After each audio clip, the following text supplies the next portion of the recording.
الرحمن الرحیم نحمده ونصلی علی رسوله الکریم اما بعد اعوذ باللہ من الشیطان الرجیم بسم اللہ الرحمن الرحیم۔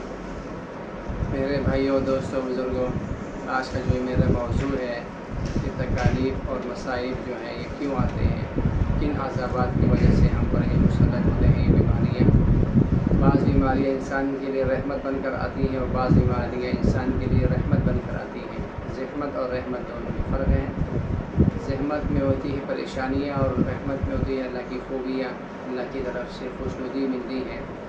تو اللہ رب الجلال نے جن حضرات کو یہ انعامات سے نوازا ہے کہ وہ تکالیف پر اور مصائب کے اوپر اللہ کا شکر ادا کرتے ہیں، اور بعض لوگ ایسے ہوتے ہیں کہ وہ کہتے ہیں جی بیماری کیا مجھ پر بھی نہیں تھی کہ یہ عذاب مجھ پر آیا ہے۔ تو تکالیف اور مصائب کی 5 نشانیاں ہیں۔ کتنی؟ 5۔ جیسے وَلْنُذِيقَنَّهُم مِّنَ الْعَذَابِ الْأَدْنَىٰ دُونَ الْعَذَابِ الْأَكْبَرِ، یعنی آخرت میں جو بڑا عذاب آنے والا ہے ہم اس سے پہلے دنیا میں بھی تھوڑا سا عذاب چکھا دیتے ہیں تاکہ یہ لوگ اپنی بدعمالیوں سے باز آ جائیں۔ بعض لوگوں کو اللہ کوئی تکلیف لا کر یہ آزماتے ہیں اللہ رب الجلال کہ یہ بندہ ٹھیک ہو جائے اور میری طرف راغب ہو جائے تاکہ میں اس کی ہر دلی مرادوں کو پوری کروں، لیکن اس کے باوجود بیمار ہوتا ہے لیکن اس پر اللہ کا شکر ادا نہیں کرتا۔ ہمیں ہر حال میں اللہ کا شکر ادا کرنا چاہیے۔ اس آیت سے یہ پتہ چلا کہ پہلی قسم کی تکالیف اللہ کے عذاب کے طور پر ہوتی ہیں کہ اس سے نافرمانیوں کی وجہ سے دنیا میں بھی تھی اور تھوڑا عذاب دیا جاتا ہے اور آخرت میں بھی اس کو عذاب دیا جائے گا۔ مصیبت کے عذاب ہونے کی نشانیاں کتنی ہیں؟ 5۔ جیسے میں نے آپ کو عرض کی ہے، گنہگار پر بھی مصیبتیں آتی ہیں تاکہ ان کو جائے، یا جب انسان فسق و فجور میں حد سے بڑھ جائے تو اس کو مزہ چکھانے کے لیے یہ مصیبتیں آتی ہیں۔ اللہ ایسی مصیبتوں سے ہماری حفاظت نصیب فرما۔ جیسے میں نے پہلے گزارش کی کہ بیماری کا آنا نعمت ہے اور بعضوں کے لیے نعمت ہے، بعضوں کے لیے زحمت ہے۔ بہت سارے لوگ بیمار ہوتے ہیں، پوری دنیا میں جتنے بھی لوگ ہیں ہر ایک بیماری میں مبتلا ہے۔ کسی کو گردے کی تکلیف ہے، کسی کو سر درد کی تکلیف ہمیشہ رہتی ہے۔ جو ہمیشہ رہنے والی بیماری ہو یہ سمجھ لے کہ اللہ کی طرف رجوع بہت کم ہے، اور بعض بیماری اللہ کا قرب حاصل کرنے کے لیے اللہ رب العزت اس پر وہ بیماریاں بیچتے ہیں، کیونکہ یہ مجھے یاد کرے گا اس لیے میں اس کو اپنی بیماری میں اس کو بیماری دیتا ہوں تاکہ یہ مجھے بیماری میں یاد کر لے۔ بعض لوگوں کو اللہ صحت دیتے ہیں، بیماری نہیں دیتے۔ وہ کیوں؟ کہ وہ صحت میں اللہ کا شکر ادا کرتے ہیں۔ اگر اس کو بیماری دے گا تو اللہ کا شکر ادا نہیں کرے گا۔ بعض لوگ بیمار ہی رہتے ہیں، اللہ اس کو صحت نہیں دیتے کیونکہ وہ بیماری میں ہی اللہ کو یاد کرتے ہیں۔ جب صحت دے گا اللہ تو اللہ صحت کی حالت میں وہ اللہ کو یاد نہیں کرے گا۔ تو لہذا یہ چیزوں کو سامنے رکھیں، اپنی جوانی کو یعنی کہ بڑھاپے سے پہلے غنیمت سمجھیں، مالدار ہونے سے پہلے غربت کو غنیمت سمجھیں۔ یہ ساری چیزیں ہیں اللہ کی طرف سے جس کو ہم نے بیکار سمجھ کر لگا ہوا ہے۔ لہذا اپنی انداز گفتگو کو خوش اخلاقی سے، خوش لہن کے ساتھ ہم نے لوگوں کے ساتھ چلنا ہے۔ بیمار ہوا اللہ کی طرف رجوع ہو جاؤ۔ بیماری لانے والی بھی اللہ کی ذات ہے، شفا دینے والا بھی اللہ کی ذات ہے۔ پہلی نشانی کیا ہے کہ مصیبت عذاب اس وقت ہے جب مصیبت کے وقت بندہ اللہ سے کہے کہ میں ہی ملا تھا بیماری کے لیے، کوئی اور نہیں تھا۔ یہ پہلی نشانی ہے مصائب والوں کے لیے جو اپنے آپ کو ہی سمجھتے، اللہ کو کچھ ذات نہیں سمجھتے، اللہ کو اللہ نہیں سمجھتے، تو لہذا یہ نہیں کرنا چاہیے۔ بیماری آ گئی اس پر اللہ کا شکر ادا کیجیے، پہلی نشانی ہے۔ دوسری نشانی کیا ہے؟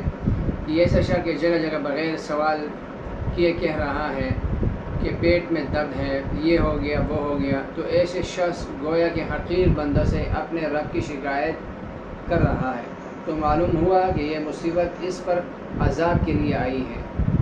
کیا مطلب؟ آپ کو میں نے وضاحتاً یہ بات کہی ہے، اگر کوئی شخص مصیبت کے وقت عبادت میں ترک کر دے تو سمجھ لو یہ مصیبت بطور عذاب آتا ہے۔ مثال کے طور پر مجھ پہ ایک بیماری عائد ہو گئی، اس میں نے زیادہ تر علاج کی طرف رجوع کیا، اللہ کی طرف نہیں کیا، سمجھ لیے اللہ کی طرف سے عذاب ہے، اللہ کی طرف سے ہم پر یہ آفت ہے۔ تو بیماری کو غنیمت سمجھ کر اس بیماری میں، حدیث میں آتا ہے کہ جو شخص مجھ سے جو بھی مانگے گا اس بیماری میں اس کی تکالیف کو دور کروں گا۔ تیسری نشانی یہ ہے کافر یا فاجر و فاسق پر برے حالات آ جائیں تو وہ بے چین ہو جاتا ہے۔ مثال کے طور پر جو شخص 5 وقت کی نماز پڑھتا ہے کبھی اس کو بے چینی نہیں ہوگی، جو نہیں پڑھے گا وہ زکوٰۃ نہیں دے گا، قرآن کی تلاوت نہیں کرے گا، ظاہر سی بات ہے ذکر و اذکار نہیں کرے گا، تو ظاہر سی بات ہے اس کے اوپر تو یہ عذابات، مصیبتیں، تکالیف گھر میں بھی آئیں گی، گھر سے باہر جائے گا، لوگوں کی محفل میں بیٹھے گا، اس پہ بھی آ جائیں گی۔ تو لہٰذا ان سے پرہیز کریں، ہر وقت میں اللہ کا شکر ادا کریں، صحت کی حالت میں بھی اور بیماری کی حالت میں بھی اس پہ صبر کریں، اور جب صحت مند ہو تو اس پہ اللہ کا شکر ادا کریں۔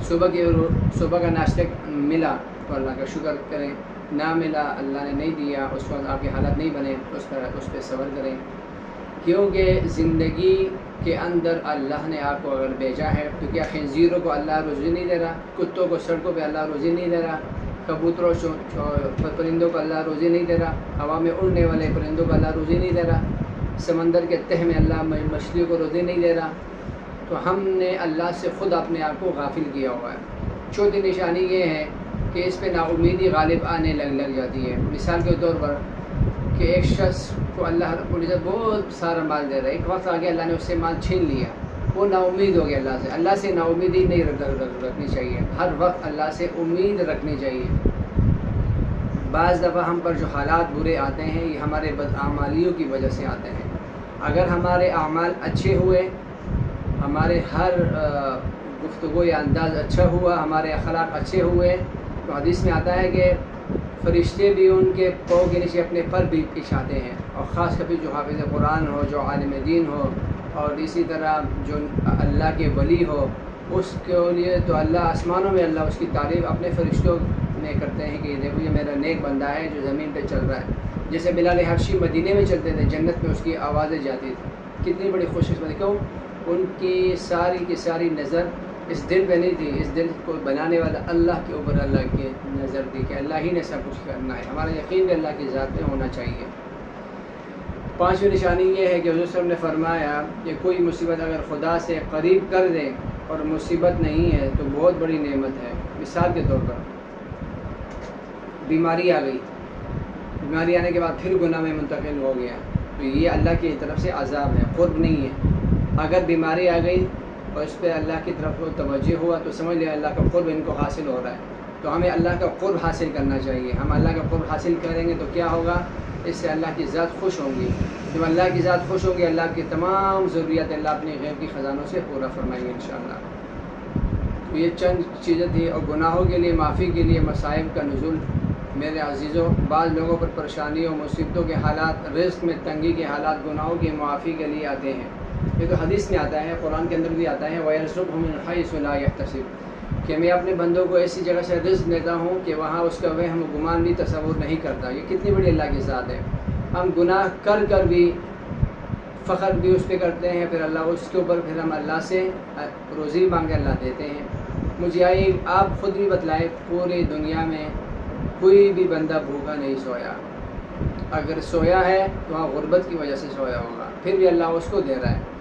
نمازیں نہیں پڑھ رہا پھر بھی اللہ اس کو دے رہا ہے، اس کے سانس بھی چل رہی ہے، اس کے کان بھی کام کر رہے ہیں، اس کے ہاتھ جوڑ کام کر رہے ہیں، سمجھ لیں چل پھرنے پہ قادر ہے۔ یہ اللہ کا شکر نہیں تو اور کیا ہے؟ یہ اللہ کی نعمتیں نہیں ہے تو کیا ہے؟ ان لوگوں سے پوچھو جن کا دایاں ہاتھ نہیں ہے، ان سے پوچھو جن کی زبان کام نہیں کرتے، ان سے پوچھو جن کا دل و دماغ کام نہیں کرتا۔ ہمیں ہر حال میں اللہ کا شکر ادا کرنا چاہیے۔